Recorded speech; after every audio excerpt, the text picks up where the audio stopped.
recording? Okay, record's happening. First thing to know, I want everyone to see, as I let everyone in, just letting everyone in. Okay, you can have your Zoom in two modes. If you go to the top right corner, if you just see me and most of your screen, you can go to another mode where you see gallery view, where you see 9 little squares in the top right corner. Go ahead and choose gallery view. And you may want to pin some videos at some point, but right now we want you to have the experience where you can see as many people as possible. And it's nice that so many of you have your cameras on. That's wonderful. Good to see so many of you. Hi, guys. But once we do the cooking demonstration and we're doing the wine tasting, if we want to pin a video to the top or we want to only hear the speaker, you can go back to speaker view, which is in the top right of your screen. So that's a Zoom basics if you haven't been following along for the past 10 months, but for most of you that have, this is a great way to get started. So if you want to drop any messages in the chat is always open. Go ahead and say hello. Welcome people that you haven't seen. Any personal messages you can also do through the chat, but if you want to be super careful, maybe you just want to text people.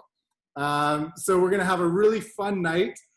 You can all imagine us driving up to a venue, either or Ubering, and getting ready for a big party. This should be just as much fun and hopefully as interactive. So can we start drinking? Yes, we can start drinking, of course. It's gonna be that kind of party. So I wanna first welcome our ownership team, Alex Pilarski, Marilyn and Richard Pilarski, and our general manager, Cam Forbes. Hi guys, how are you doing? Great, thank you, Jer. Good to see you. Thanks, Jeremy. I just, as we welcome everybody, and I'm gonna turn this over to Marilyn and Richard, I just want to thank everyone for being here once again, and just hope that tonight is not only a celebration of the year that you've had in business, but just a reflection on the amazing time that we've had and the historical year that it's been. It's been a difficult year in a lot of ways, but we've come out of it better than we anticipated when this started. We've all learned a lot of things about masks and social distancing and things like that. We've had ups and downs, but we've stuck with it as a team, and I'm so happy and proud that we're all here together. And without further ado, I'll turn things over to Marilyn and Richard to give you guys a welcome message. Marilyn, you're muted. Oh, I might have to unmute. That's my job. You're Go fired. ahead, unmute yourself. It should work. Okay. There you go. Okay, there you go. Hi, I'd like to welcome everybody to this evening, a very, very strange evening. I just wanted to say thank you for joining us and thank you for making this possible. It's been a very difficult year. I'd like to thank all our staff for helping us out. We've come through a great deal of difficulty, and a lot of us have had to adapt, like Erica has had to adapt to this. Chantel has been great. I want to thank you, and I hope that you have a wonderful 2021. Thanks. And Marilyn has just taken away my thunder. I also wanted to say hi to everybody. It's nice to see you. We had a little problem with a little tiny bug, COVID-19, and we hope to kill him this year. And this is a different party than we've ever had. We've had 36 of them already, so this is good. I want to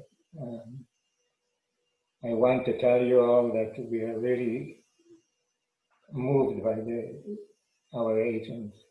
Like, we really like you. You have a tremendous amount of loyalty, and so we wish you all the best. And next year will be your best year ever. Amen. Thank you. Okay, Jer. Thanks, Marilyn. Richard, I'll turn things over to Alex now. Wow, talk about getting your thunder taken away, Richard. Next time you go last. As just to echo Richard and Marilyn, thank you all for being with us, joining us. As we all know, it's been a challenging year. One of the things that we're most proud of is that we have been able to pivot very quickly. So while other companies were struggling, we changed our software around, we changed our systems around, and we made sure that we could continue supporting you to the level to which you need. And ultimately, the year turned out to be not too bad. So this party, as Richard pointed out, is our 36th Christmas party, holiday party. We started in 1985. So it's not quite 50 years. So we've got another, 14 years to go, Richard. Okay. We hit our anniversary for holiday parties. But thank you all for joining us. And again, this party proves that we've all pivoted once again, and we've made the best of the situation. And thank you all for being here and being with us. And all the best throughout the holidays. And as Richard said, we expect 2021 to be our best year ever. Thank you all. Great. Thank you so much, Alex. Well said. So just to let you guys know what's going to, oh, I'm sorry, Cam Forbes, ladies and gentlemen, Cam Forbes, to say No problem. a couple words. Thank you, Jeremy. Hi, everybody. I just wanted to very quickly say thanks so much to you during what has been such a different year for all of us. Thanks so much for how much you've given back to your communities, not only with their housing needs, being an essential service, but just serving in the community to help your neighbors, help your family, help your friends, help your customers through this challenging time. So we had a great year. It's all as a result of your hard efforts, and thank you very much. And in case I'm not back on later, just all the best to you guys for the holiday season. We wish you all the best. Thanks very much. Great. Thanks, Cam. And it's just really nice to see so many people dropping messages in the chat. Great to see it. Keep going with those messages. Nice to read through them. We will give a couple opportunities, and maybe we'll stay late at the end to have a couple of you come on and speak and just talk about your experience this year and what Realtron means to you and your experience with the company, or just whatever wishes you want to give to people. But for now, I'd like to welcome our first special guest of the evening, Mika Giroux, who was kind enough and amazing enough to take on the task to have over 400 bottles of wine delivered to you guys. She and her team did an amazing job. And not only is she great at delivering the wine, but she's going to take us through the tasting of this delicious wine. So get yourself ready. And I'm going to turn things over to Mika now, and we can get started with the wine tasting. Oh, I got to unmute you. There. Hi, thank you. Hey, Mika. It's great to be here. Thanks so much for including Helpern in your holiday party. It's an honor to be here and included. And, we've kind of touched on, it's been a different year and, the famous word of pivoting. So we're pivoting this holidays, but we're going to have fun. So if you haven't already, pour a glass of wine. We're going to cheers to you guys, to a crazy year. And hopefully, as we're all saying, the best year yet is coming. So cheers to you guys. Happy holidays. Thrilled to be here. So in our glass tonight, I trust you've all tasted it. I trust everyone's enjoying it. We're drinking, Daniel's drinking bourbon. That's okay. Cheers to you. Bourbon's great. So in our glass, we have the Submission Cabernet Sauvignon. So this is produced by 689 Cellars. They're kind of like a virtual winery. So it's run by two wine professionals, one of whom is a wine marketer and one was a winemaker. They came together after years in the business and creating some really incredible contacts, and they've put their minds together and built this really great brand. So using these contacts, they're sourcing fruit from various vineyards throughout California. So in our glass, we have mostly Cabernet Sauvignon with a little bit of Malbec and a little bit of Merlot, sourced from Sonoma, Napa, Lodi, and Mendocino counties. So it's a really great red wine, really well balanced. Please comment away if you're enjoying the wine, what you like about it. And before we dive into the food, we'll just taste through it a bit, kind of guide everyone along to what we're looking for in this wine. And then as we're working with the food, we can kind of come back and do feel free to let me know what you're all thinking. So we'll go ahead and smell. So when we're smelling the wine, first of all, we're looking for any kind of faults that we might find. And so today I was thinking about how do we draw parallels between wine and houses? And there's actually quite a lot. So when you walk into a house, you're looking for faults. Is it structurally sound? Is it dangerous? Is there mold? So that's kind of what we do when we take our first sniff of wine. The most obvious fault would be a cork taint. And that's a musty or a moldy basement. I'm sure you've all smelled a lot of them. So that smell must be ingrained in your mind. So if you smell that, if something is a little bit off, it smells like that kind of wet cardboard, then there might be some cork taint. Mine smells great, really bright, lots of fruit. If you have, plummy, that's a great one. So we have a lot of dark fruit, black cherries, raspberries, blackberries. It's really dark, lots of berries. That's really the defining quality of this wine. So let's go ahead and taste.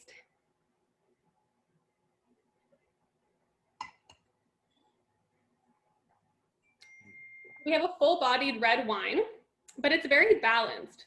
So a defining quality of Cab Sauv, especially from California, is there's significant tannin. So tannin we feel in our gums.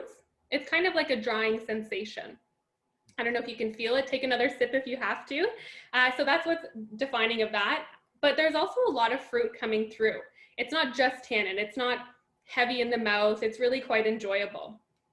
And then when we're tasting wine, we can feel the alcohol. So when you swallow the wine, you might feel some warmth down your throat. You might feel a little bit warmth in your chest. So that's what telling us that this is a little bit of a higher alcohol wine, and that's indicative of the region that it's coming from. It's coming from a hot climate, that being California. Now this wine does see oak.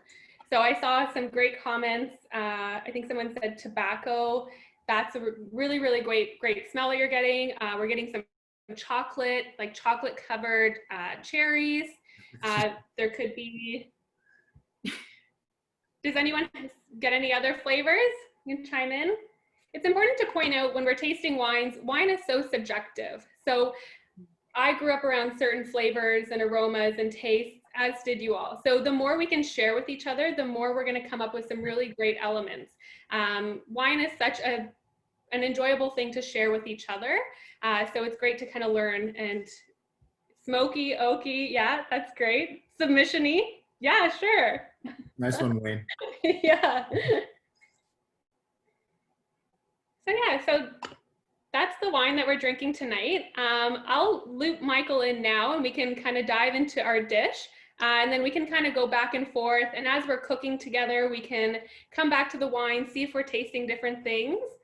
So I'm going to have Michael unmute himself. There we go. Hello. Hi, welcome. So tonight we're joined by Michael Olson, who's an incredible chef. So he's worked throughout Toronto, was a chef at Inn on the 20 in Niagara for many years before switching gears and becoming a culinary teacher at Niagara College. So now he's molding the minds of young chefs. And since he's written and co-authored 3 cookbooks, and tonight he's going to share with us a really fun dish that's going to be really easy to enjoy over the holidays, but will pair really well with this wine. Hey, Michael. Yes. It's Jeremy. Were you the chef at Inn on the 20 in 2004? No, I'd left already. Oh, okay. Romy and I got married there in 2004, I thought. Oh, wow. Congratulations. We got engaged. I know exactly where you were, believe me. And I can picture it from the kitchen side of things, so I'm sure you had a wonderful time. It was great. Okay, go ahead. Thanks for being here. Did anyone else get married there? Actually, I got married there to my wife, Anna. She's running the camera tonight. Amazing. So anyway, welcome to our home. We're sort of hosting a bit of a kitchen party for your group. We're in our home in the middle of Niagara. And, you know, I've heard the message clearly that It's been an interesting year, and you know, the thing is, this year we're going to use extreme caution, and we're going to, in a lot of cases, dine together, but at a distance. So in our family, we'll be dropping off Christmas hampers to Anna's folks and to Mika and John, and then we'll be joining each other on a Zoom call like this. So we will be drinking the same wine and having the same food, sort of like this group is tonight. And so in a way we're together, but we're taking a year to be distant. Now, what I wanted to get across is that normally we would be going out at this time of year. I'm sure typically you would have an office party at a great location, and somebody would of course pamper you. But this year we're all in charge of our own kitchen directions. And even though you won't be necessarily cooking for a crowd, let's face it, it's nice to pamper yourself and to make delicious things. And around that holiday season, it's great to have snacky things, especially the ones that don't come out of a package. So instead of having hors d'oeuvres at the Christmas party like you would tonight, I'm going to give you some ideas and explain the basics of hors d'oeuvres, which will allow you to interpret and use the flavors and ingredients that you like the most in your own home kitchen. I know that Mika makes great hors d'oeuvres because we've had them at her home in the city. Typically, an hors d'oeuvre is something that you can pick up in your hands, and it's 2 bites usually. So a slice of pizza or a cheeseburger does not qualify as an hors d'oeuvre. Yes, you can pick it up, but it's certainly more than 2 bites, for most of us anyway. And it's also not messy, and it's typically highly seasoned. So if we have time, I've got 3 to show you, but I'm going to concentrate on one first. And this is a caramelized onion tomato tart, and I'm using puff pastry. I'll explain what this is and how to effectively use it. But the first thing I've done is to peel and slice 2 yellow onions. These are basic cooking onions, nothing fancy. And I've got just a teaspoon or 2 of butter or oil in my pan, and I'll set it at about medium heat and then get these onions going. And I don't want them to fry hard. I want them to caramelize. And quite honestly, this takes a bit of time. So if you're getting ready to, prepare this for dinner tonight or for tomorrow, I would actually recommend that you could do this caramelization of the onions well ahead of time. They will take, if you properly do it, about half an hour or even 35 minutes. What we're looking to do is to completely soften those onions. And there are natural sugars in these onions. And after they cook and get rid of some of the water, they will start to caramelize. And if you're an onion fan, if you like French onion soup, you'll know that the color on these onions will go from white to quite a rich golden and eventually a brown color. So I'm looking to get that full-on caramelization. If I have the heat too high, they will burn on the outside and they'll develop bitterness. So I want to maintain it at around a medium heat and just forget about it for a while. I'll stir it on occasion, and then I'll add a pinch of salt and a little bit of fresh thyme. You can buy this in the grocery store. This is a plant, but of course you can just buy it in the grocery store. And thyme gives sort of a woodsy character to it. It really suits onions. And then to finish off, I just add a tablespoon of balsamic vinegar. And that does 2 things. It adds a bit more color to it, but it also wakes it up with a little bit of acidity. And the acidity balances off that sugary character that develops as the onions caramelize. What you'll end up with is something that looks like this.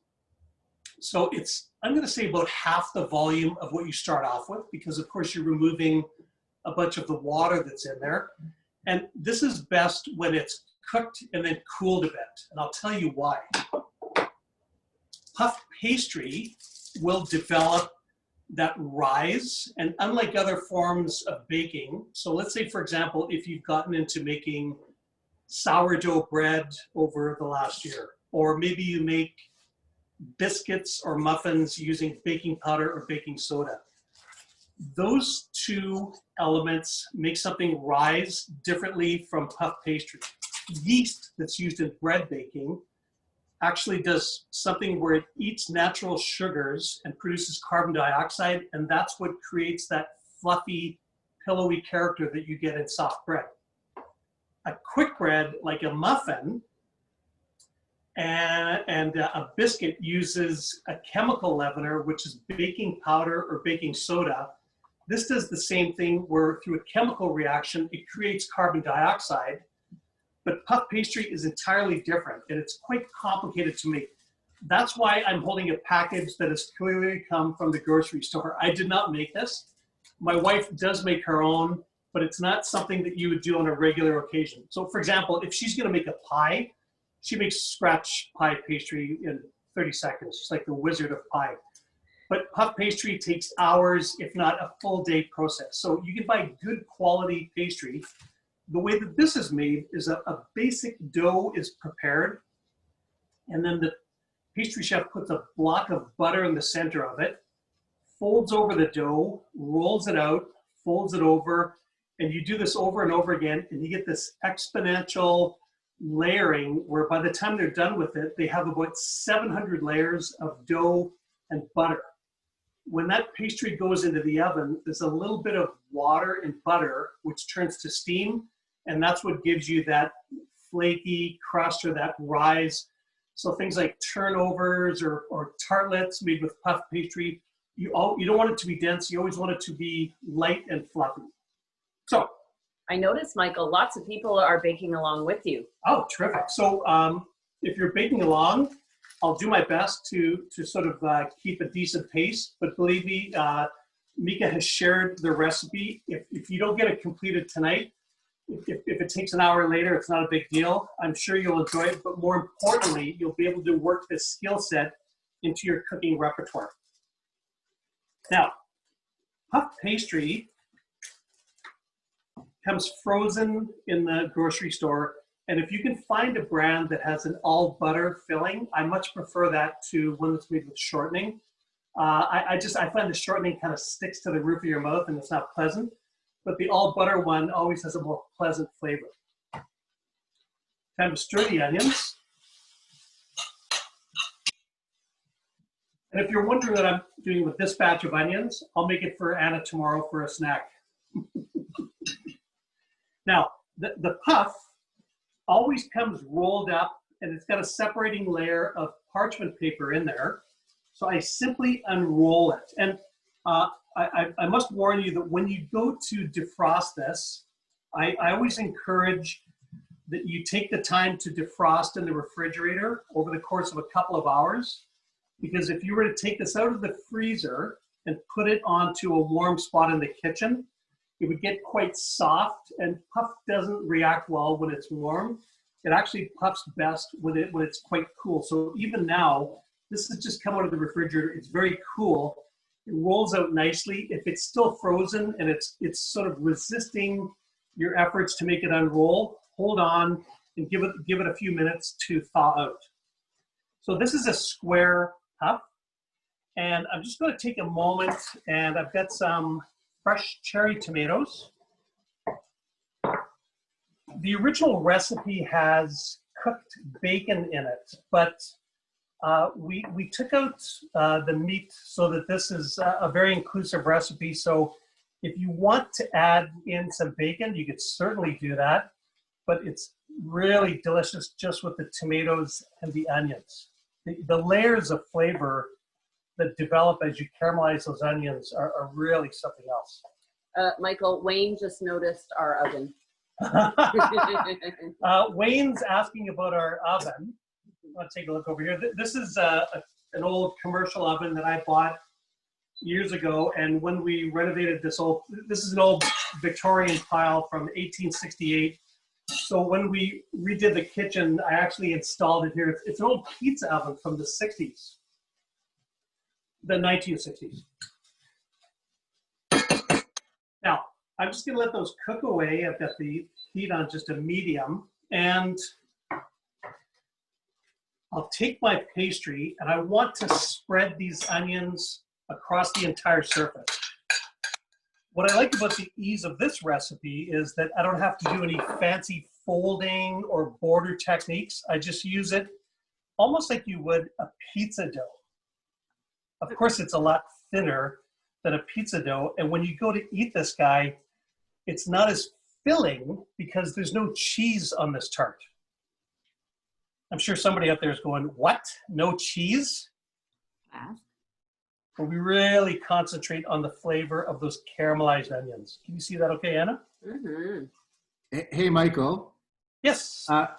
Esther asked, what's in with the onions? Is it oil or butter? Just a little bit of butter, but you could certainly use oil, like olive oil or veggie oil. And it's not a lot. It's a couple of teaspoons or a tablespoon. And then, Michael. Yes. Should somebody want to add cheese to the tart, hypothetically speaking, what cheese would you recommend adding to it? For something like this, either shredded Gruyere or Parmigiano Reggiano is ideal. Okay, delicious. You can always do well with Parmigiano Reggiano. True. And to go with the wine too. And of course, you know, Parmesan has something that chefs refer to as umami, which is a very natural form of MSG, and it just makes things taste great. And umami is in prosciutto and tomatoes and Parmesan, and it just makes things taste great. The Parmesan cheese on this tart with that wine would be dynamite. In fact, when I was first, Mika was talking about the oak aging on there, and when I first smelled that smoky, somebody mentioned in the comments smoky oaky, I was just thinking that when they wrote it down, and that smoky character goes beautifully with the notion of caramelized onions. A couple of questions while you take a moment. What heat for the onions, low or medium? Medium heat. Did you add the balsamic vinegar? Josie is asking. No, Josie, the balsamic vinegar goes on at the very end. So wait until you hit that 30-minute mark, and you've got this color developing prior to adding in that balsamic vinegar. And last question, should the onion be preheated? Onion, oven. Absolutely. Puff pastry likes a hot oven, so you should have it cranked up to 400 degrees Fahrenheit. Okay, so I've got this guy spread out, and I had 12 cherry tomatoes, which I cut in half. I think I'm speaking to a group that's got very good basic math skills. So I've got 24 halves to put in, so I'm going to go 6 across and 4 deep, and that'll give me a perfect cutting template. So once it comes out of the oven, I'll be able to simply cut between the cherry tomatoes, and I'll get my perfect little portions out of there. So for somebody who's, you know, very hungry, this is an ideal midday into evening snack. It's also the kind of thing that once you make it, you can reheat it the next day with great success. So I've got 6 across, and I'll go 4 deep. And I like to do one entire section, and that gives me sort of a line to follow. Ricky Tong wants to know if you've thought about selling and moving. Agents don't stop working. Well, you know, Ricky, you know, it's difficult times, and when things get tough, the tough sell real estate. So you guys are in the right business. Josie wants to know how much for the oven. I noticed Michael didn't say no on that. That was not a hard question. You know, I'm sure that all of your audience tonight will be quite interested that we've noticed, even in, you know, smaller town Ontario, that we've noticed a big dynamic change where property, you know, we live in a town of 50,000 people. It's an hour and change from Toronto, but a property that a year or two ago would have sat on the market for 6 or 8 months tends to move very quickly these days. And we've also noticed a lot of younger new people in the neighborhood. And so they've obviously left the city and have moved out to greener pastures, so to speak. So I'm sure it's a very exciting time in your line of work. Now, this guy, at this stage, you have 2 choices. You can either put it into the oven and let it go for 30 minutes or so. And what I'm looking for is a golden brown puffy edge. And some of the tomato skins will develop a dark suntan to them. There's nothing wrong with that. It's just going to develop flavor. So around 30 to 35 minutes. Ovens tell lies. So everybody out there, if everyone set their oven to 400, we would probably see a range in temperatures of 350 to 450. And ovens just tend to go that way. After a while, they lose their fine-tuning ability and the thermostat goes off. So if you are noticing that when you bake things, they tend to come out lighter or more done than you expected, what I recommend is to buy an oven thermometer. They're not expensive. They're probably under $10, and they live in the oven, and they tell you the ongoing active temperature in the oven. And that way you know that if you set your thermostat to 400 and it reads 350, you simply turn it up. You know, you can always have a repair come in and do it, but if you know where your real temperature is, it's a big benefit for you. So this is going in for half an hour. And a question, once those onions are caramelized, baking them in that high oven, they won't brown any further, will they? Once you have those onions caramelized, you can bake them in that situation. They won't burn. They'll just, you know, develop that flavor even further. Now, Mika, do we have time to do another one while that tart is baking? How does everyone feel? Do we want another? This is a good one that's going to add to your repertoire. Yes. I'm seeing yes on my chat board. Okay, so this one's got everything's got a story with me. And and one last question before you move on. Someone's asking when you add the thyme to the onions. The thyme can go in fairly early on. So, you know, in the first bit of cooking, you can add the thyme. That's actually a really good question, because when you add delicate herbs like mint or chives or basil, I like to add them towards the end of cooking, because if they go in too early, they tend to sort of exhaust themselves and you don't get any value from them in the end. But more hardy herbs like rosemary or thyme or bay leaf or sage, they actually benefit from long cooking, and they really drive that flavor in to the item in question. Now, this next one is interesting, and it's going to seem bizarre at first, but it's as easy as ordering a pizza, except instead of ordering it, you make it yourself. And it's got a great name. I just love saying the name. It's Okonomiyaki. And this is from Japan, from the southern part of Japan, and it's not going to sound appealing, but it's delicious. It's a savory cabbage pancake. And okonomiyaki means a little bit of everything cooked. And when I was 19, I spent a year playing hockey in Japan. And this is one of the things that I could afford to do at first. And this would be sort of like a young person going out to get a slice of pizza, or, you know, like a really simple cafe for something that's affordable. And what they would do, you would order the okonomiyaki, and you could have any type of topping, shrimp or bacon or just vegetables, and they would have a hot plate right on your table. They would bring over the batter, you cook it yourself, and then you put these two sauces on. One sort of almost like an HP sauce, and the other is this really delicious mayonnaise.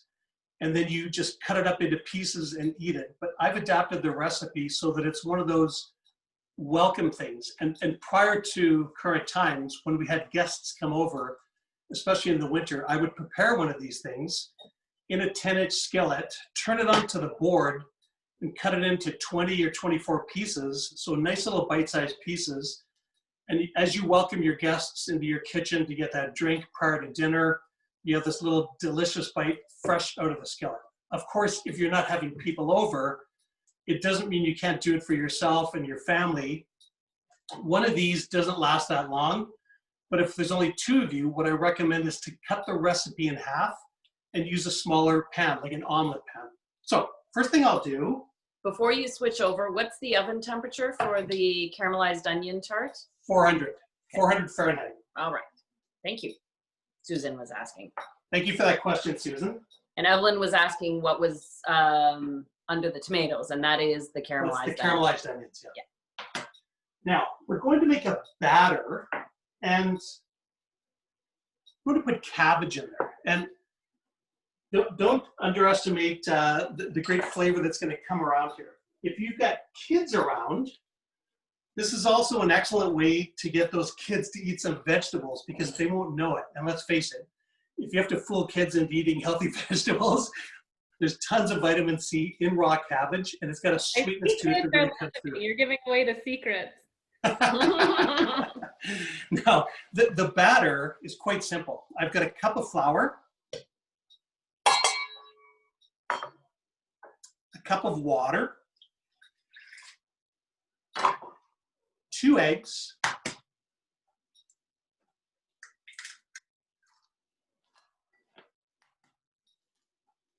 and then I've got a couple of things mixed together here. I have a teaspoon of sugar, a teaspoon of baking powder, and a half teaspoon of salt. This all goes in.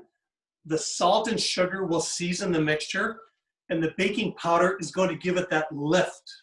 So we get a sort of a light, fluffy pancake in the end. The recipe is available, and if anyone doesn't have it, Mika's got copies. I'm sure we can email it to the group and get it out to you. The batter is simply blended together, and then I add in the cabbage. And in the original recipe, I added 2 tablespoons of beer. I didn't put it in tonight, but if anyone can guess what the purpose of adding 2 tablespoons of beer to the batter was, put it into the chat and I'll let you know if you've got it right or not. How much cabbage? 2 cups of cabbage, 500 mLs. Liz is guessing to rise. Julian's guessing for the yeast in the beer. You guys are acidity. Oh man, you guys are you're smart, but you're overthinking it. So far, we've had the acidity that would help, cause a chemical reaction with the baking powder. Someone mentioned the yeast. What was the other one? The bubbles in there? Yeah, makes it, aerates it, taste.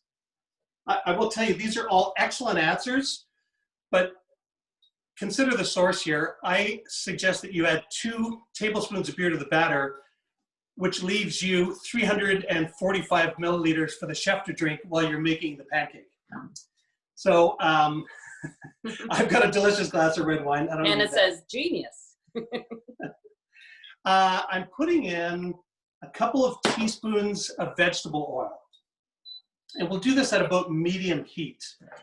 I don't want to have excess oil, and when I go to flip the pancake, you'll understand why. If I have too much oil in the pan, it'll splatter and you'll stand the chance of burning yourself. So you can probably see that just a very small amount, just enough to coat the bottom of the pan. And the batter is incorporated, and the cabbage that I just used a simple box grater to shred it, and 2 cups is approximately 1/4 of a head of green cabbage, okay?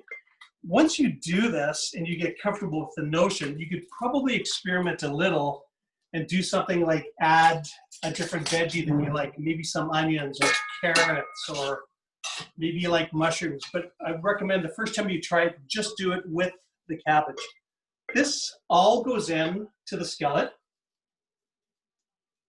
and I'm going to leave it alone until it browns. And for those of you that make regular pancakes, you'll know the indicator, which is that you'll start to see bubbles forming on the top. How long does that take? This is going to take 5 minutes or so, which will give me time to do one more idea. That's quick. It's quite quick.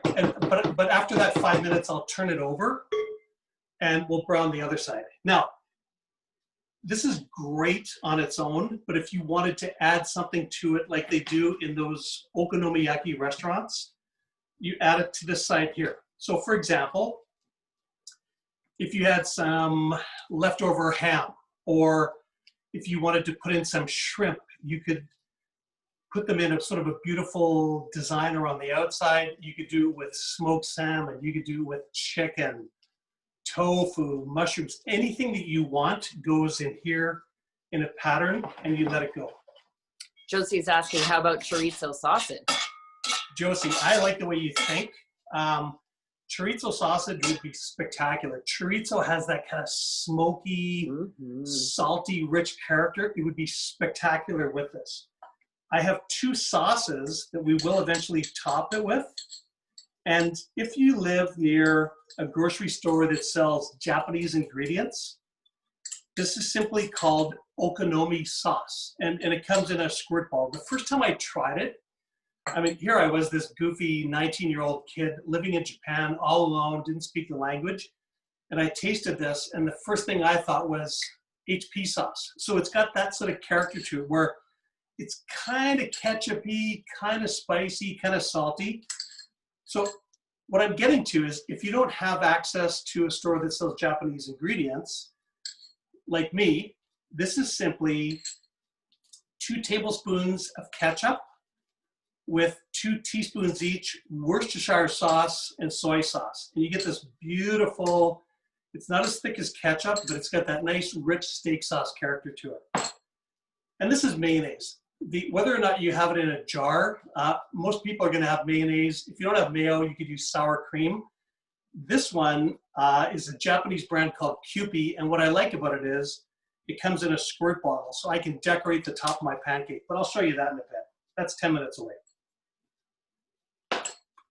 That's good. If I give my pancake a shake, I can see where it's starting to come together, but don't be tempted to stir it or try to flip it. Just leave it alone. Just let it cook away, and you'll know when it's starting to get there because the outside will loosen from the edge and you'll start to see it. So I don't have any patience, so I need to sort of step away and walk away from the okonomiyaki. I'm just going to get rid of a couple of dishes here. I can take them. Just wanted to check in on everyone and see that we're all enjoying the wine still. Now that it's opening up in our glass, I'm sure the aromas are really coming through. I took some time to kind of scroll through the videos, and I see a lot of you are cooking, which is awesome. This is good. I like it. That's good. And I have to say, I saw Tony Tamachi. You've got the setup. You got the fire going. You're with your lovely wife. You're killing it. I want to be at your house. Congrats, Tony. Sorry, we're just finishing up our thing. Are we supposed to put anything on top of the tomato other than the cheese that we're putting on? Or no, just the cheese, and you can put that right in the oven. Awesome. Parmigiano Reggiano. As per your instructions. Yes, and I'll be checking up on you later to see that goes well with the wine, providing there's any wine left. Right. Now, okay. Of course, I just told you that I'm impatient, so I've already made a tomato tart that I can take a look at to see how it's coming along. So if I open up my oven. How long should it stay in the oven? It's going to be in the oven for 30 to 35 minutes until that outside crust is golden and puffy. Right now, my pastry is still, white. It hasn't taken any color, and it's just barely starting to rise. But I have one that's done here.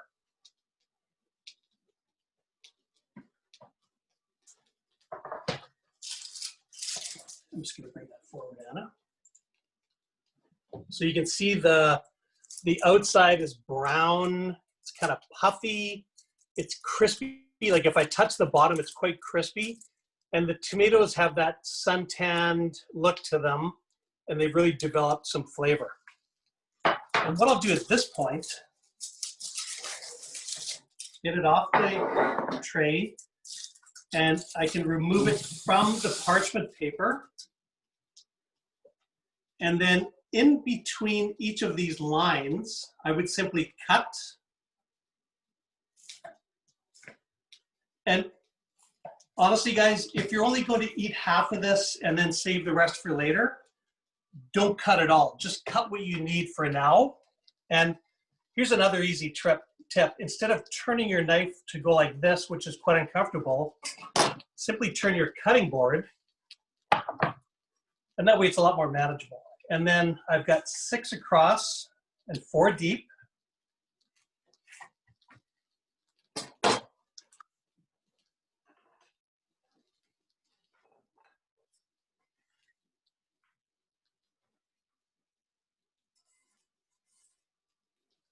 Now, you can imagine the possibilities. We've already got some people adding Gruyere and Parmesan. Once you get the notion of working properly with that puff pastry, believe me, you can add whatever you want. If you had some little bits of salami or prosciutto or fresh herbs or like anything you can imagine, just like when you put toppings on a pizza, the same thing goes here. We're looking for a nice 1 to 2 biter, and it's crisp. I mean, you can see it's not sogging out. It holds up nice and firm when I hold on to it. Now, Anna, can you get a shot on my okonomiyaki here? Mm-hmm.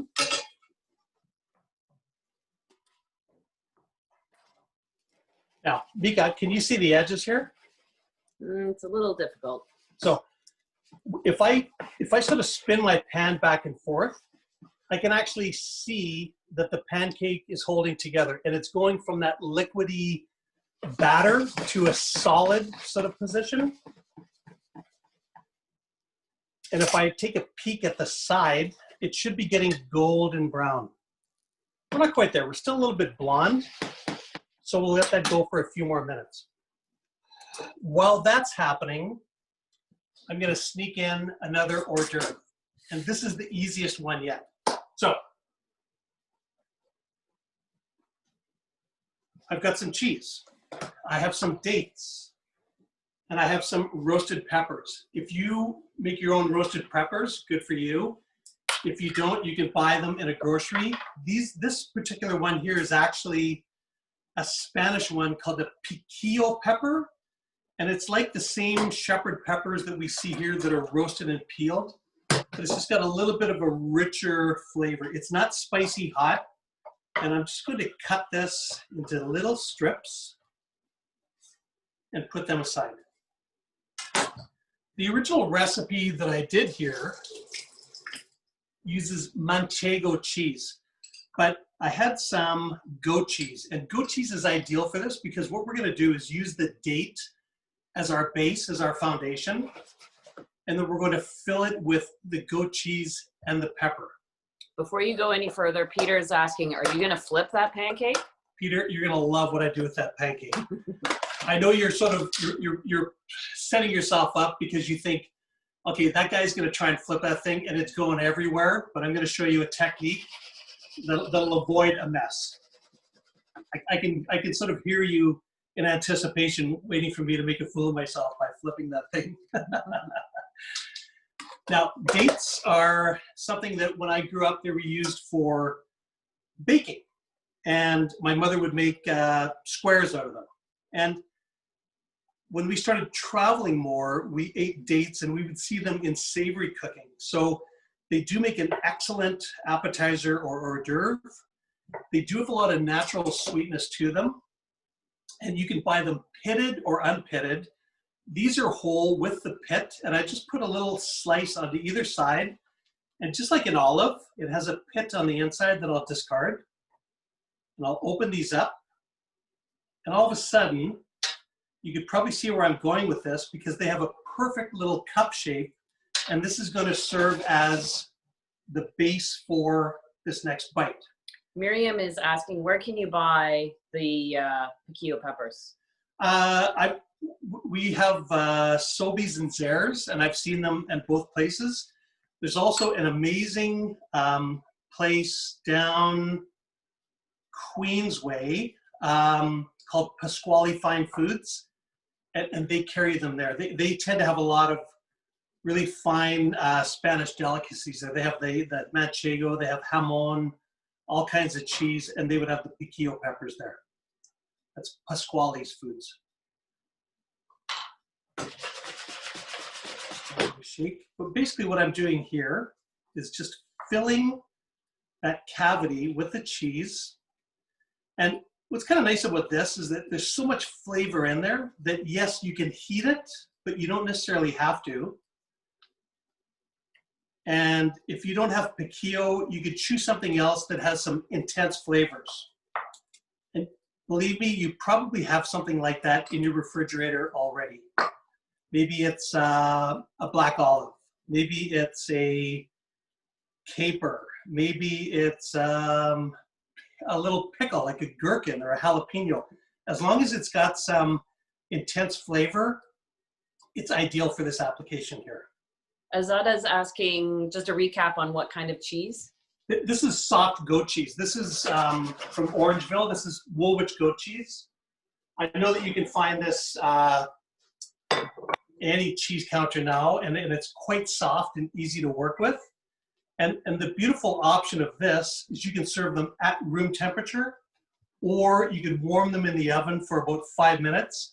You don't want to melt it or liquefy the cheese. You just want to soften things a little. Yum, it looks so festive. Now, let's take a look at our pancake here. Now, who's asking about the flipping? Was it Jordan? No. Peter. Peter. So Peter, you're gonna love this one here. You're probably thinking that I'm going to take my pan and throw this up in the air in a big flourish, and it'll flip around and turn over. It would actually be quite difficult. Sorry? I said, and light it on fire. Yeah, put some brandy in there and light it up on fire. But I'm going to take a good-sized dinner plate, and this is what I was saying earlier about not having too much oil in the pan. If I had too much oil, it would be spilling out. But all I do, you can see it's quite firm. It's soft on the one side, but it's golden on the other. And I'm just going to gently roll that out. No muss, no fuss, no disaster. And then your pan at this point is dry, but if it did have oil in there, I would get rid of it either with a paper towel or add it to the onions. This goes right over top of the frying pan. Sorry, the frying pan goes right over top of the pancake on the wet side, and you turn it over and you go back to work. You can see that beautiful golden brown color. It's a little bit crispy, and at this point, it's a little bit wet in the middle. So we'll give it another few minutes, and then we can put the two sauces on and cut it up. Dada, how does this even work? Voila. I hear the makings of a new chef out there. Yeah, sorry. Well, I just want to unmute myself because Ricky had a great idea. We should all raise a glass for now. Oh, I like that idea. Communal drink time. So, Michael, you're doing a great job. We're really entertained. Keep it going. Thanks for everyone for being part of this. Cheers, everybody. Thanks, Ricky. Great suggestion. Cheers. Here's to Ricky for making that idea. Okay, beautiful. Now, one thing I have to add about the whole flipping part is that if you've added something to that bottom, like those slices of chorizo sausage or the shrimps, you're going to want to do that again with the flipping because you want to have those beautiful garnish elements on the right side up so that you can see them. I'm going to keep this moving, and if I touch it, it's still a little bit soft. And if you're a baker, you'll know that you want to look for signs of a batter. So this is just a wooden skewer. And just like when you test a cake, if I put it into the pancake and it comes out and it's looking a little bit wet, I want to give it a few more minutes. So we'll leave that alone. We're almost there. Is there a question that I can take from the group while we're just waiting a minute? Cheers, beautiful color. Michael, I love your hairstyle. What else? Can I also, thanks, Michael. Can I also just take a second to remind everyone when you're posting pictures of this and your family and your drinks and the great food you made, just make sure you tag Remax Realtron so we can keep all the posts and so everyone can see them. That's my whole social media plug. That's a great idea. Thanks for the reminder. And should they tag you as well? If you guys want some exposure. That would be great. My Instagram is @Chef Molson. Molson is like the beer, M-O-L-S-O-N. And you can tag Helpern Wine at Helpern Wine. Definitely. Awesome. We'll do that. Thanks so much. You know, you mentioned the wine earlier, and can you imagine the detailed work of having to gift wrap 400 individual packages and then carry out the logistics of getting them to 400 different addresses? Good grief. I'm glad you find it funny. I hand wrapped all of your packages. I actually enjoyed it. We were all at the office wrapping the gifts, and we were kind of laughing. Like, it made us think of all the holiday movies that we see. You see it, you know, Santa's workshop with the elves, and we were kind of joking. We're like, it's what did you imagine? Yeah, there's a lot of stress in the elf community this time of year. Yeah, I can imagine now. I feel their pain.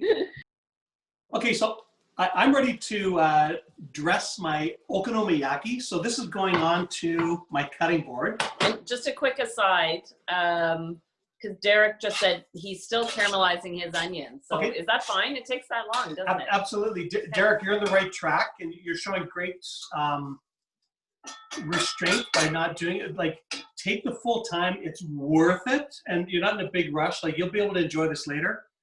Once you've got them caramelized, you can chill them down for tomorrow, or you can carry through and bake it out tonight and enjoy it. But even now, you can see we're getting some great color. But if I take a good look at these, some are very soft and others they have that crunchy bit. So what I don't want when I break into this onion tart and have a bite is I don't want it to be al dente. I don't want it to be crunchy like a coleslaw. I want it to be absolutely melted and sweet. Now, let's get if we can get a shot of this, Hannah. Mm-hmm.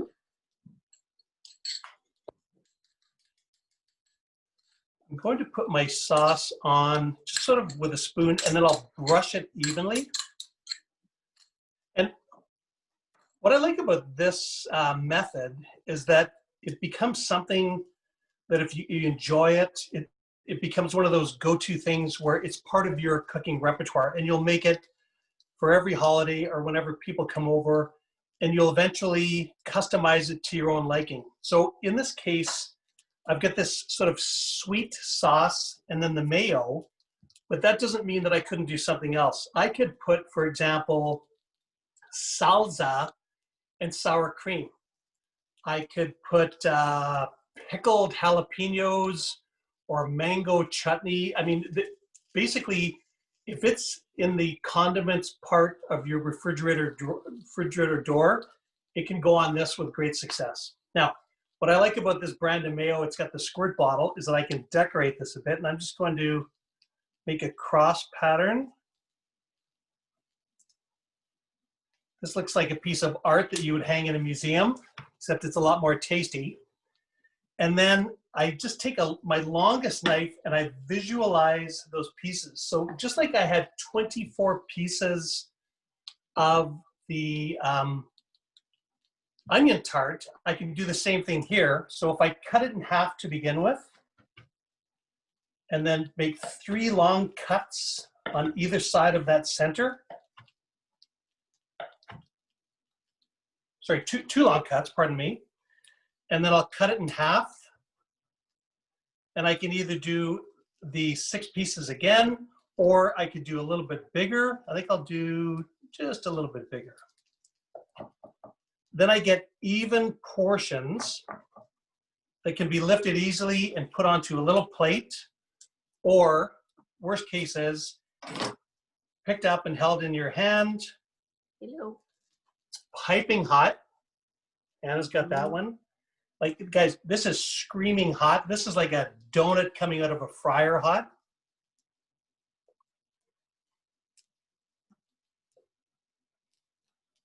Good grief. That is so delicious. It's savory.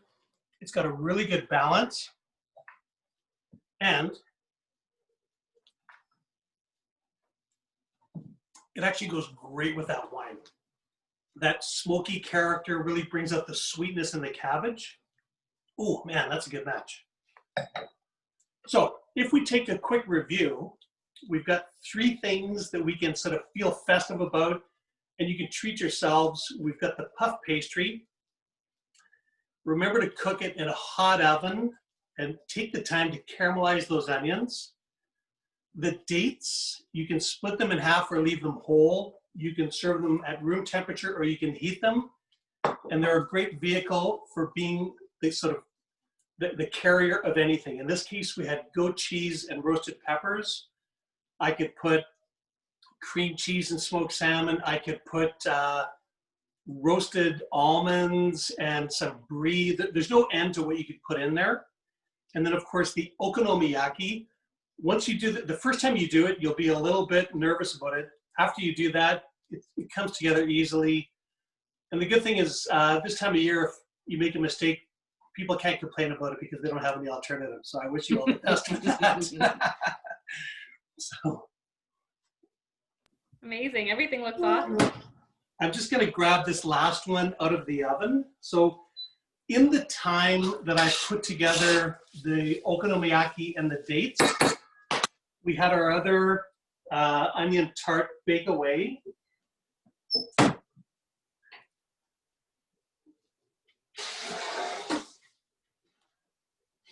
Look at that.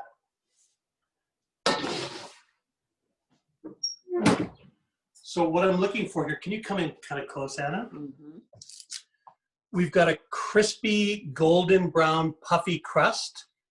And then there's that telltale suntan on the skin of those cherry tomatoes. I'll let this rest a few minutes and then I can cut it up into pieces. Whether you enjoy it on its own like this, or if you sprinkle cheese on it. Honestly, there are so many different things you can do here. It's a very, very versatile appetizer. How are we doing so far there, guys? That looks Looks great. yummy. I like that. So I'm wondering if maybe we can, I'm going to put a call out to everyone. If anyone wants to, I'm going to take Michael off spotlight. If anyone wants to maybe chime in and let us know what they think of the wine, if there's something that they're liking, or maybe share the dish that they've prepared, thought I'd like, maybe we'll open it up to the group. Maybe we're still shy. Mika, a few people have said their food's ready, so they can ask. I don't know how they're going to ask to unmute themselves. Maybe just in the chat. Yeah, sure. And then I'll find you. Okay, and we have a customer for a case of wine, Carol Teichman. So we'll get her in touch with you.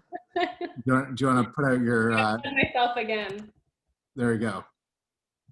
Okay, good.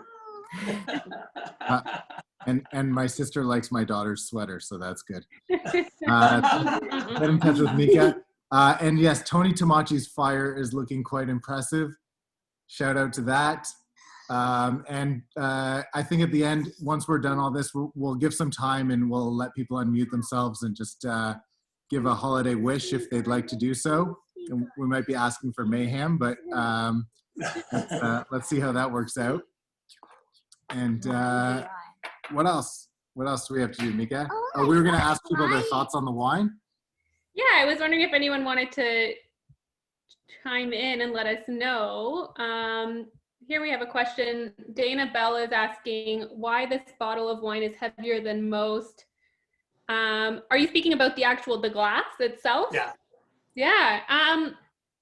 It doesn't change anything. It's really just the choice of the winemaker. We notice it a lot in California. It's just stylistic. California is definitely more, they're showy. You look at the label, you look at the bottle, it's a showcase wine. So it's just a choice of the winemaker. It will not change the bottle. So if you find a bottle of wine in the LCBO that's lighter, it's actually it's better for the environment. So, but Mika, can I add something there? Yeah. Well, I noticed the same thing. And when you pick up a bottle, whether you're, someone experienced or a novice wine drinker, when it's got some weight to it, your first thought is, ooh, that's got to be a serious wine if they're putting that much into the packaging. So it is a branding exercise, but that's, if it works, they go for it. It's like arriving at a meeting with driving a Hummer or something like that. Yeah. Absolutely. Yeah. It's just a choice. And like you said, you bring up a good point. We create these perceptions and these biases. So when you pick up this big bottle of wine, then oftentimes when you feel the base of the wine, there's what we call a bunt. A lot of winemakers will choose a bottle that has a very deep bunt, and it's just a showy kind of thing to do. But yeah, right off the bat, you're like, ooh, this is fancy. This is going to be good. So don't be fooled, but this is really good.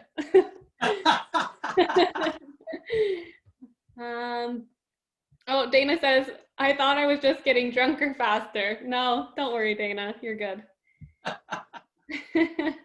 Well, I'm glad everyone's enjoying it. I know you all want to hop to your social party. So if there's any more food questions or wine questions, we can speak to them.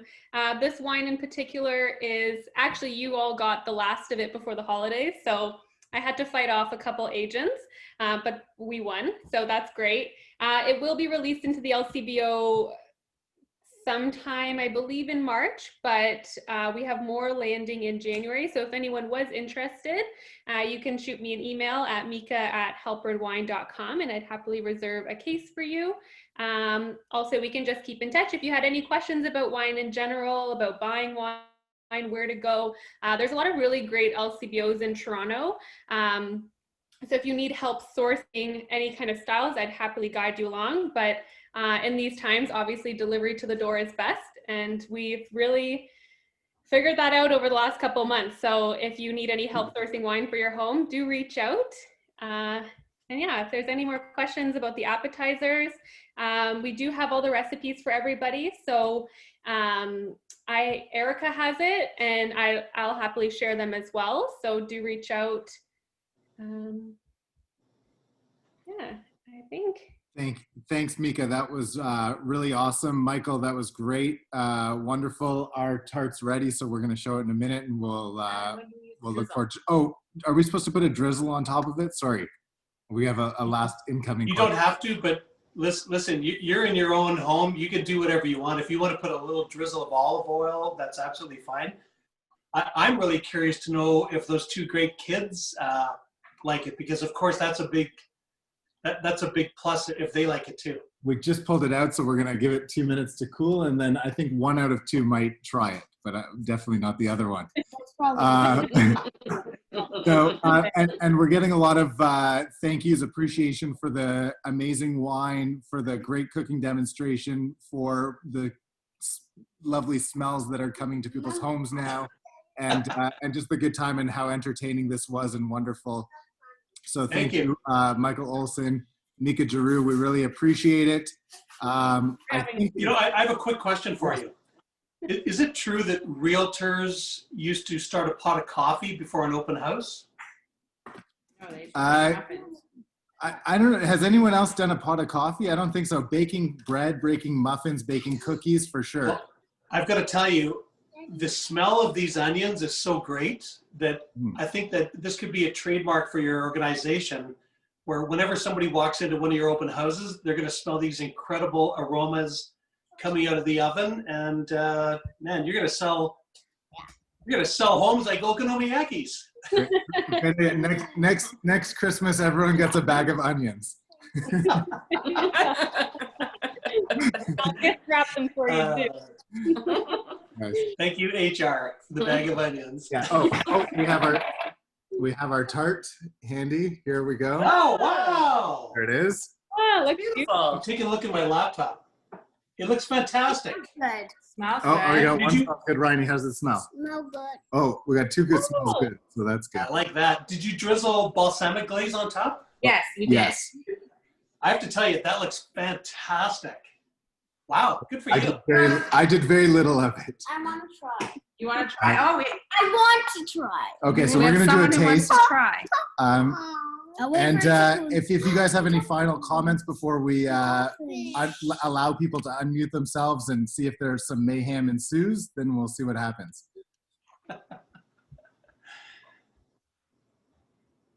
Unmute away. Okay. We are allowing you to unmute. Oh. Okay. By the way, thank you for letting me share my thoughts with your group. It was a lot of fun, and I wish everybody a happy holiday season. Yeah. Thanks so much for having us. Thank you. Thank you. Thank you. Thank you. Thank you. Lovely. Holidays, everyone. Great job. Cheers. Same here. Actually, Thank you very much. Thank you very much. Merry Christmas to everybody. Happy Happy holidays. Thank you, guys. Thank you. Thank you, guys. Thank Thank you. you. Thank you. Holidays. Very much for Thank everything. you. Happy holiday. Happy holidays. Great to see all these smiling faces. Holiday. Holidays. Merry Christmas. Merry Christmas. Happy holidays. Happy holidays. Happy holidays. Happy holidays.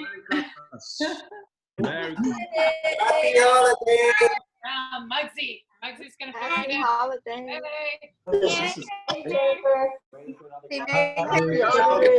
Happy holidays, everybody.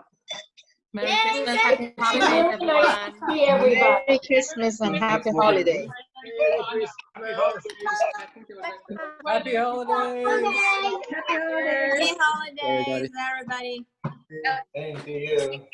Bye. Happy holidays, everybody. Holidays coming up. Happy holidays, everybody. Holidays. Happy holidays. Happy holidays. What is that? Merry Christmas. Everybody. Holidays. I think there was going to be some dancing and a dessert. Oh, sorry. Happy holidays. Happy holidays. Happy holidays. Happy Hanukkah. Merry Christmas. Happy holidays, everybody. Great event. Thumbs up. Happy Happy holidays, everybody. Happy holidays. Happy holidays, everybody. Happy holidays. Bye. Bye. Thank you so much. It was lovely. Okay.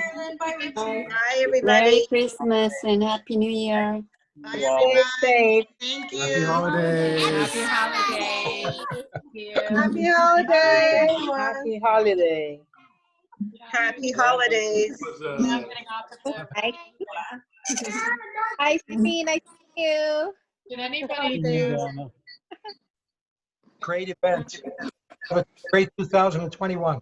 Happy holidays. Happy holidays.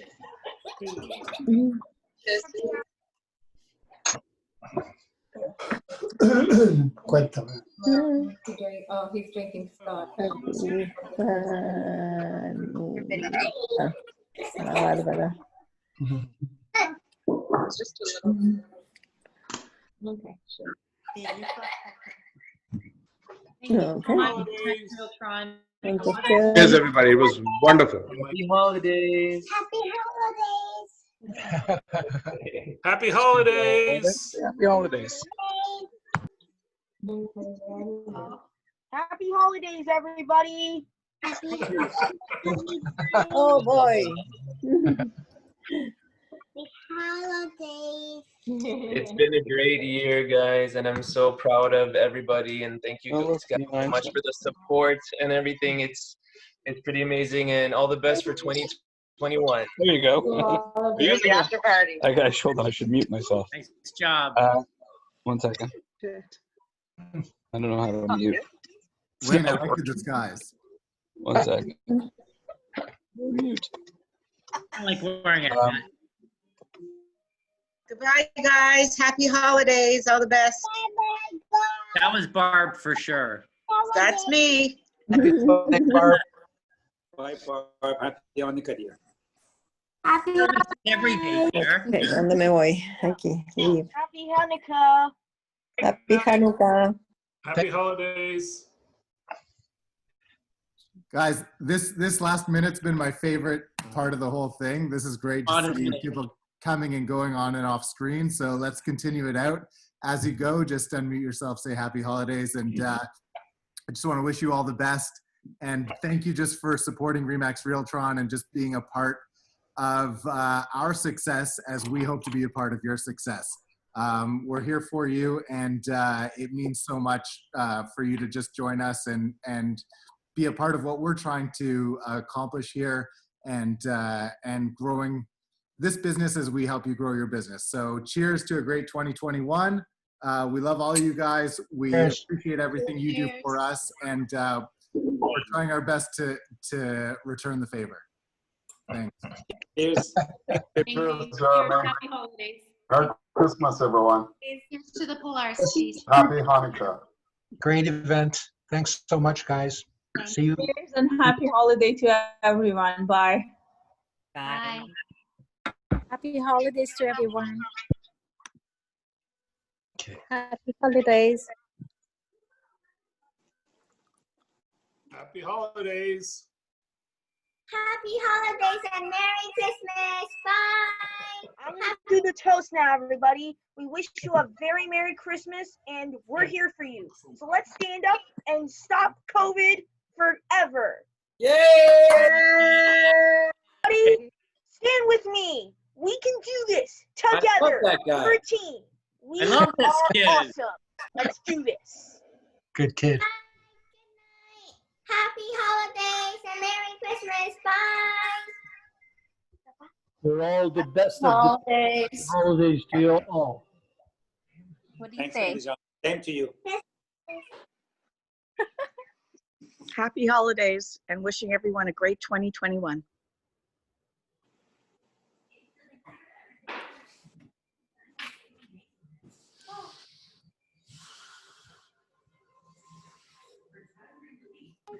Come on, guys. I know there are more of you out there.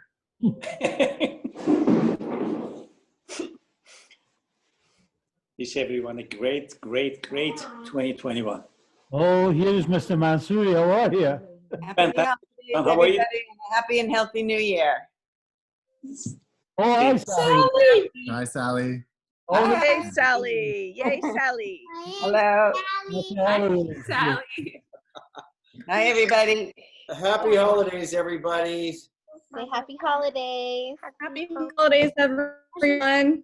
Merry Christmas. Happy holiday. Say bye. All the best. Realtron rocks. Realtron rocks. Ooh, that looks very romantic. Go, Realtron, go. Have a fantastic night, everybody. Thanks. Great Siya. holidays. All the best to you. Merry Christmas, Happy New Year, and Happy Hanukkah to everyone celebrating, and to all that have any holidays, special occasions or not. We wish you all the best. I think we're signing off now. Have a good night, guys. Thank you. Cheers Love to 2021, everyone. Happy 2021, everyone. Things can only get better, that's for sure. Cheers. Cheers. Happy holidays. For everything. Bye. Signing off. Bye, guys.